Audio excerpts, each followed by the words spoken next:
75 aussi. 76, avis favorable. 76. Allez, allez-y.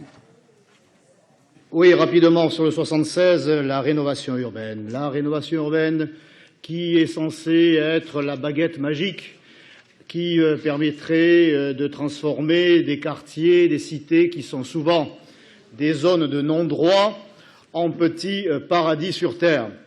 L'exemple de la Savine, qui nous est ici présenté, entraîne donc la destruction de tours et la nécessité, bien sûr, de reloger plusieurs dizaines de familles.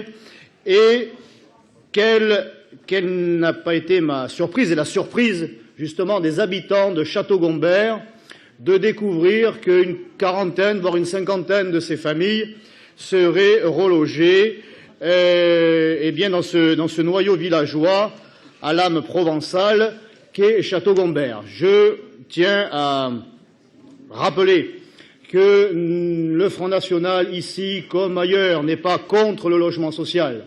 Il est contre cette politique qui veut que l'on déverse des millions, voire 1 milliard, dans cette rénovation urbaine, largement critiquée d'ailleurs par la Cour des comptes, et que, une fois que les voies sont ouvertes, une fois que les bâtiments sont détruits et reconstruits dans un cadre certes beaucoup plus sympathique, il n'y a pas de suivi et que les familles lourdes, au comportement critiquable, recréent dans ces logements et dans ces quartiers remis à neuf les mêmes problèmes, les mêmes problématiques et, ma foi, l'argent ainsi utilisé du contribuable est largement gaspillé. Je ne reviendrai pas sur le témoignage ou sur cette anecdote que j'ai personnellement vécue aux côtés de Madame Fructus dans la cité du Vieux Moulin, un grand moment de découverte de vérité pour Madame Fructus qui n'a pas pu s'empêcher de dire à ce moment-là, ayant la vérité sous les yeux, ayant quitté pour un moment le monde de l'idéologie, mais mon Dieu, ça ne servira à rien. Bon, ça, il fallait pas me le dire à moi, je ne sais pas garder un secret. Eh bien, c'est la même chose, les habitants de Château-Gombert s'inquiètent, et c'est bien légitime d'apprendre soudainement qu'une quarantaine de familles de la Savine, pour lesquelles je ne fais aucun procès d'intention, mais quand même, la Savine a une réputation qui malheureusement se confirme dans les faits.